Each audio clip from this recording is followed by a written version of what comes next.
The Dear Agency specializes in helping you understand your coverage before you need it. We offer all lines of personal and commercial insurance, including auto, home, and life. Contact Dawn Deere at 210-507-2169 and visit us at 7529 North Loop 1604 in Live Oak, Texas, or farmersagent.com/ddeer. Are you pregnant and alone? You have options. The Sanctuary of Hope offers expectant mothers ages 12 to 22 a place to live, medical care, counseling, continued education, and options to raise your baby in a loving environment or help you with adoption. We want to help provide you and your baby with a bright future. Call us or email us today and let's walk through this together. 210-499-1554 or sohcares.org. All inquiries are confidential. I Am Refocused Radio is brought to you by Documation, service that serves. Technology solutions to keep you moving forward. Visit nation.com today. You are listening to I Am Refocused Radio with your host, Shemaya Reed. This show is designed to inspire you to live your purpose and regain your focus. And now, here's your host, Shemaya Reed. Hey, welcome to I Am Refocused Radio. Today we have another amazing show for y'all.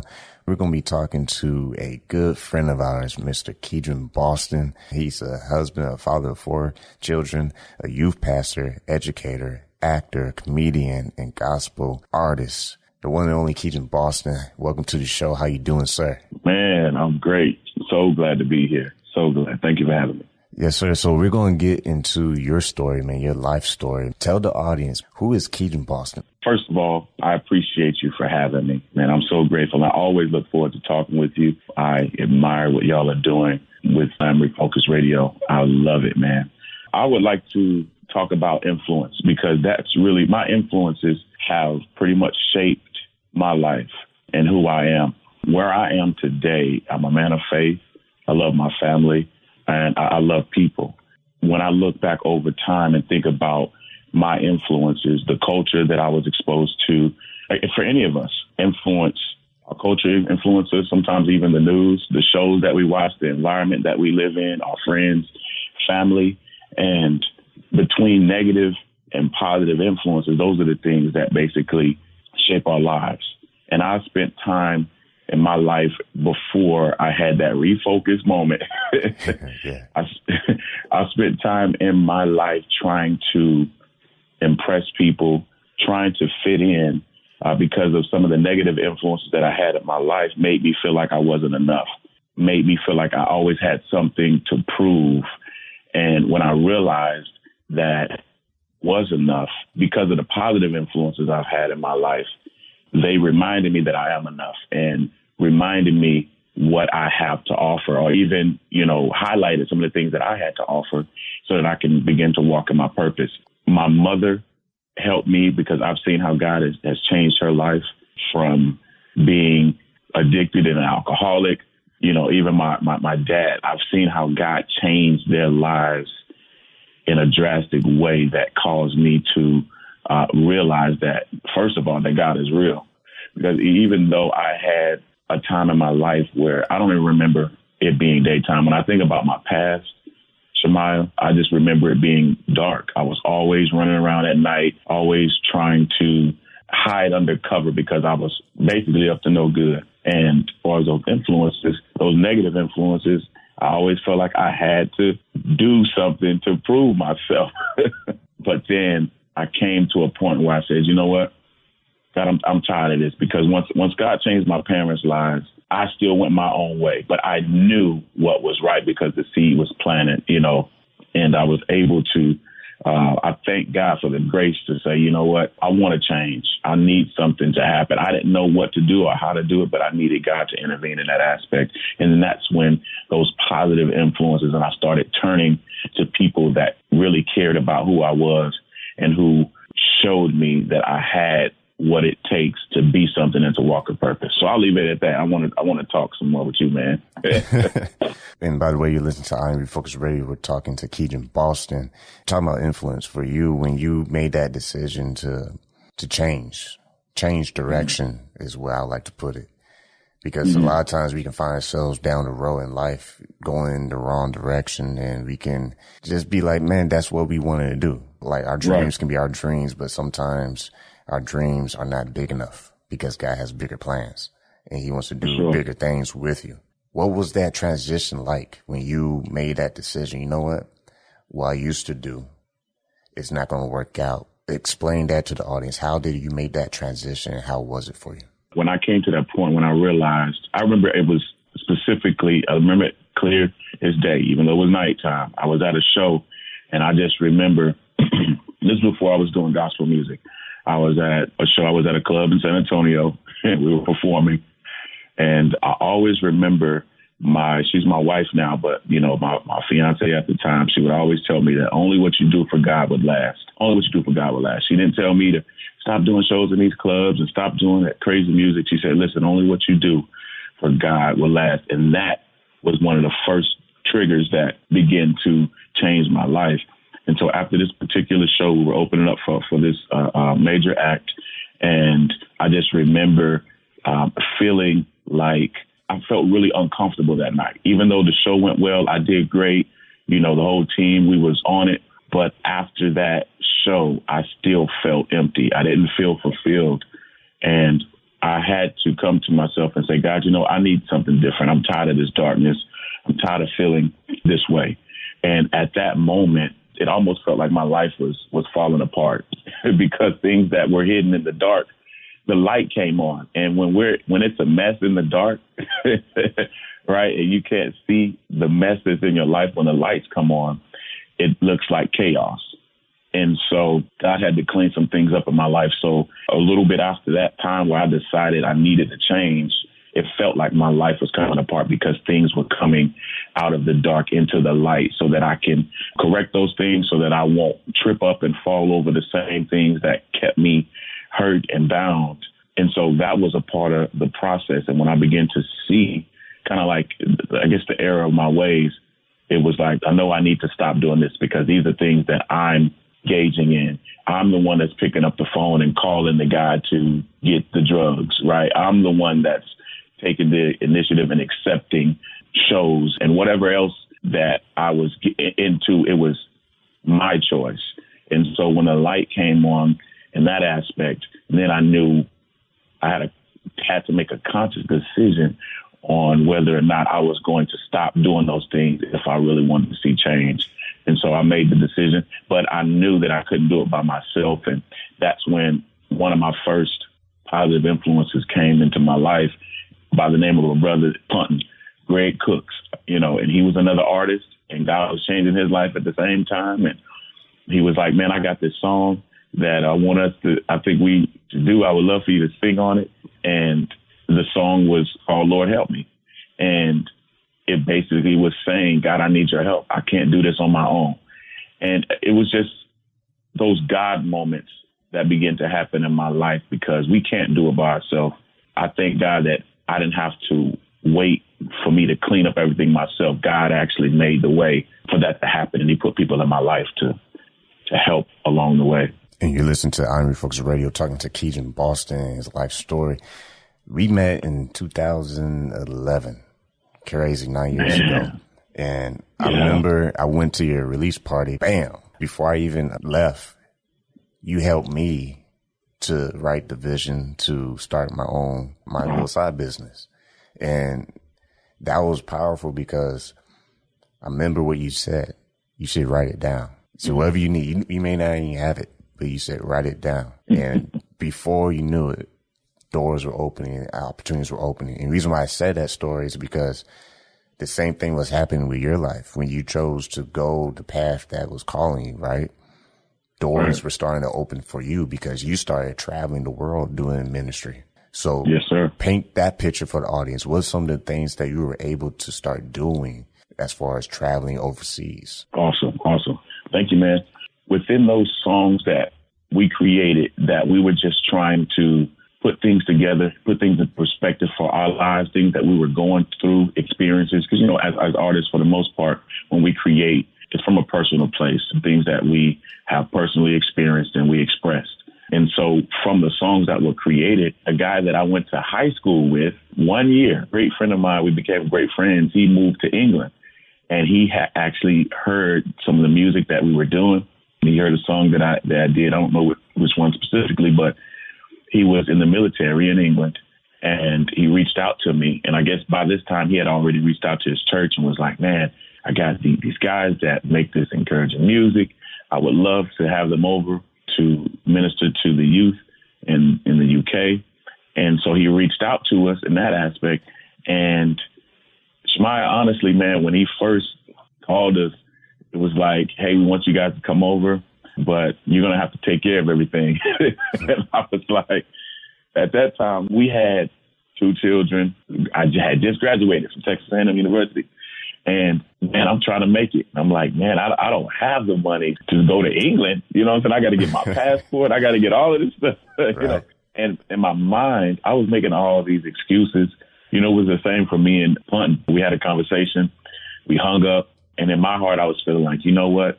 I'm a man of faith. I have to trust God. And in that moment, Puntin called me back and was like, Austin, man, we got to go. We got to step out on faith. We got to trust God, you know, because God was dealing with him as well.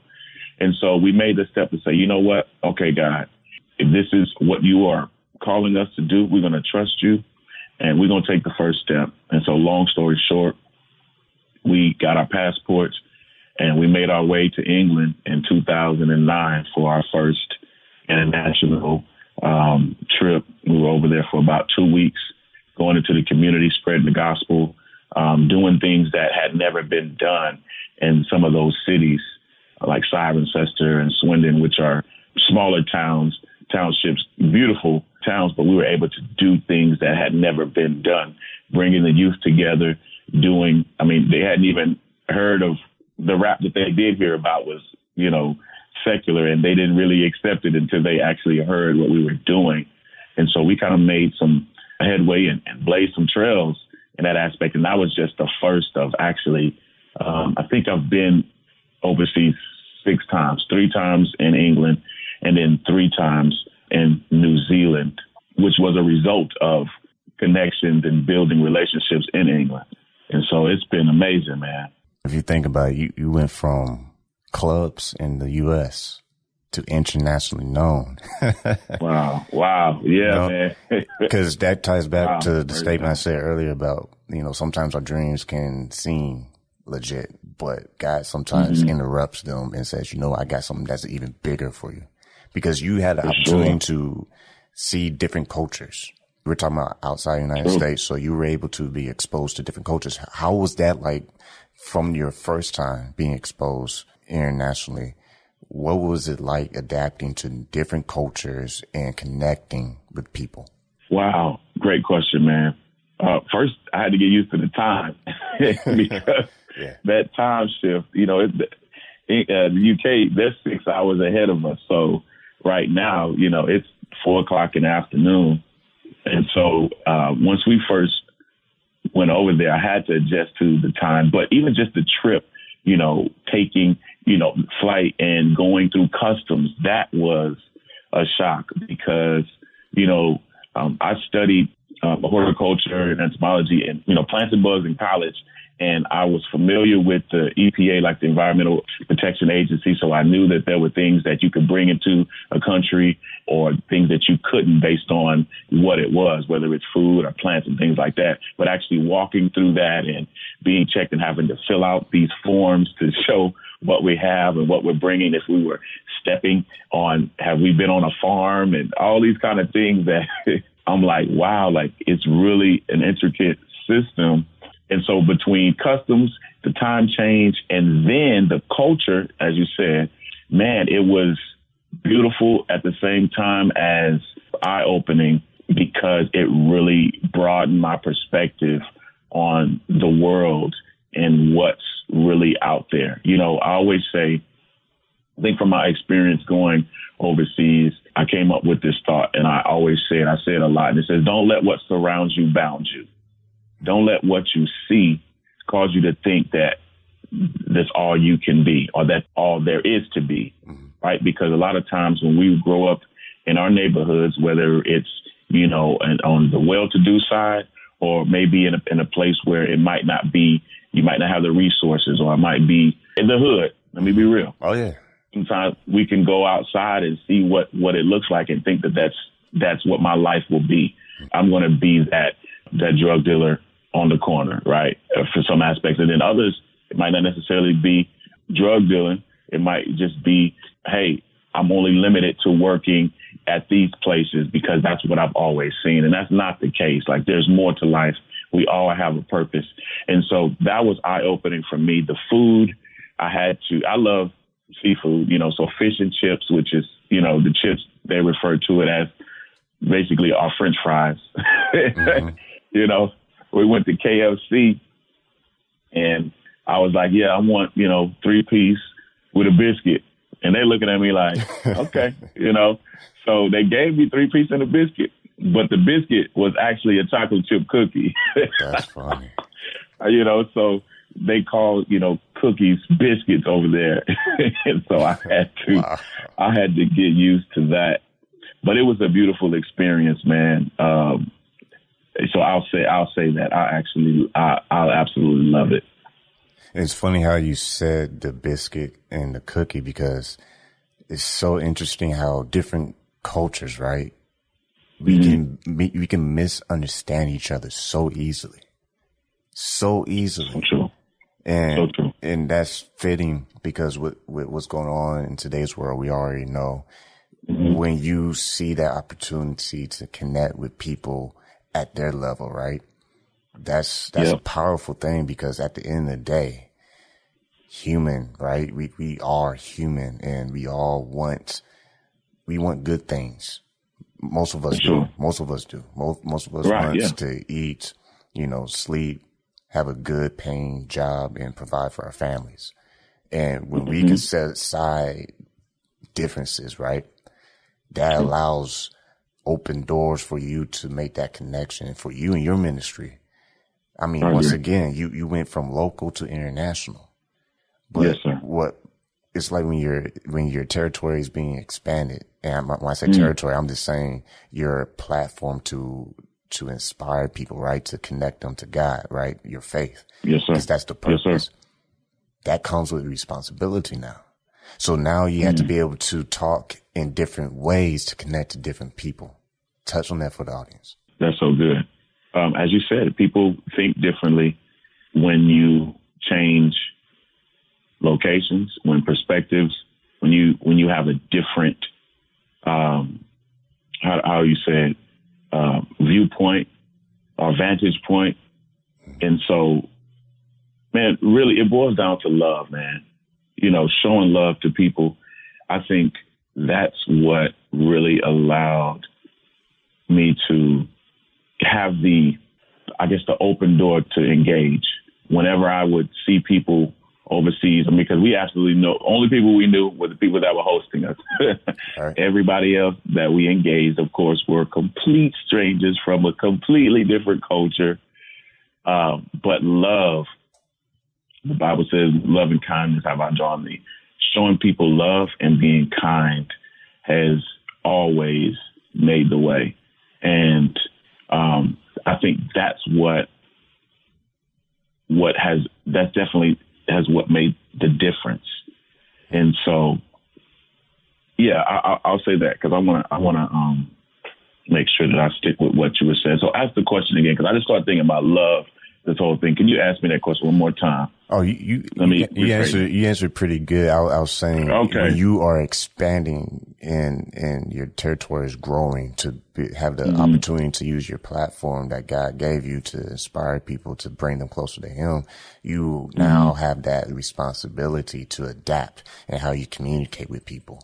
And you pretty much you pretty much said it around the head. Love is the answer, and it's the only thing that can really bring people together and unite people, because hate, that doesn't do anything for anybody. It separates. Yeah, hate separates. Hate separates. Love brings us together. So, yeah, I think love is that. Love, is the way. I know time is running short, but you listen to I'm Your Focus Radio, talking to Keedren Boston, and I want to make sure I get this in here for the interview. Man, you're a teacher, man. You're an educator. I mean, you were doing everything, man. And you recently made a move. Tell the audience your new chapter recently that you were able to upgrade and move and do a lot of great things in Dallas. Amen. Yes, sir. Well, Shemaiah, but for the audience, I guess it's been about 8 or 9 years now. My wife and I, we've been in children's ministry. We were children's pastors in San Antonio, and God shifted things in our lives. And so we made a move to Dallas, Texas. And right now, my wife and I, help lead the children's ministry at the Potter's House in North Dallas. And that's been so amazing, man. Our pastor, Cheryl Brady, and Bishop Joby Brady, amazing. We have amazing pastors and leaders there. Our servant leaders that serve with us in Northside Kids, shout out to Northside Kids. We have an amazing team, man, that has really helped us transition, but then also helps us continue to serve a beautiful community of children and families to help build them up, man, and in Christ. And also, I'm an educational consultant where I am able to go into school districts and we train in restorative practices. Basically, we educate educators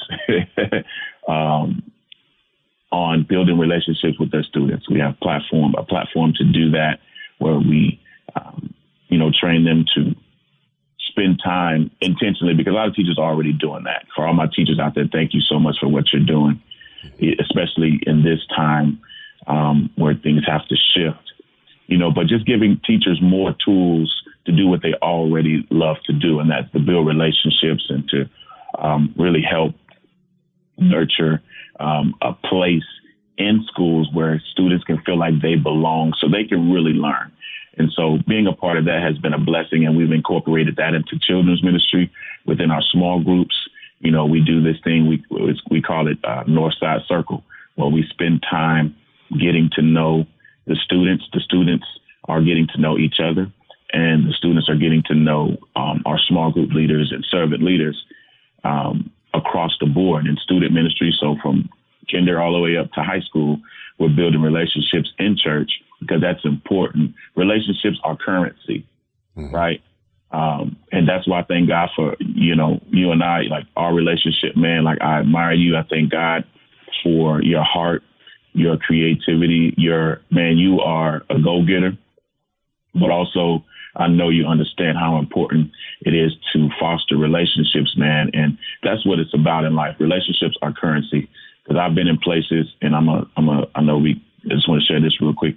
I've been in places where money, it doesn't matter if you have money or not. If someone if they don't know you, or they aren't keen to your attitude, or you don't have a relationship with them, you're not going to have access. And so it's just good to be able to incorporate that in ministry, which is what I love, and then also in the community, which I absolutely love the community as well, outside of the four walls, to spread the gospel and the love of Christ. So that's important to me. And you said a key word in this whole interview, and that's access, because the Bible says if you see the kingdom of heaven first, then all these things will be added to you. So that's the key word. To have access to all these things, you got to go to the source, and the source is God himself. So with that, man, you just slam dunked this interview. That was so smooth. And like I tell people, I wish the interview wasn't so short, because I know we can talk for another 2 hours about all the things that you're doing. But before we let you go, I want to tell people to go to bostonsworld.org. Again, that's bostonsworld.org. And you can follow him on where, man? How can they follow you on Twitter and IG? So IG and Twitter, Boston 210, BOSSTON 210 on IG and Twitter. And you can find me on there, and let's connect. And for anything that you can say to anybody out there who has lost their focus, lost their sense of purpose, what would you say to them, the listener, to encourage them to just refocus on what they're supposed to be doing with their life? That's good. I would just say, I want you to know that you do have a purpose, that God created you for a purpose. You do have influence. You have a choice whether or not you're going to positively influence somebody or negatively influence someone. And I also want to remind you that we can negatively influence ourselves by what we take in, what we're exposed to. But I just want to encourage you, that you matter, that you are enough. Stir up the gifts that are inside you. I really and truly believe that we know what we're passionate about because God placed it there. I would stir that up and begin to work towards your purpose. And if you don't know or understand, ask God. Ask God, because he's the one who created you and he knows you better than you know yourself. And so I love you. And I am praying that God will reveal your purpose in your life if you're listening. So that's what I have to say. You've been listening to I Am Refocused Radio with your host, Shamai Reed, talking to Mr. Keedren Boston. Go to bostonsworld.org so you can get a idea of what all the things that he's trying to do. And like I said, it's your purpose that's going to give you those open doors of opportunity. Yeah. And it's not about you because Keedren has a song, not about me. That's so right. Man, just give it a listen, and thank you, Keedren, taking time out of your busy schedule to be on the show today. Thank you for having me. I'm grateful. And like we always say on every single show, keep God first, stay focused, and peace.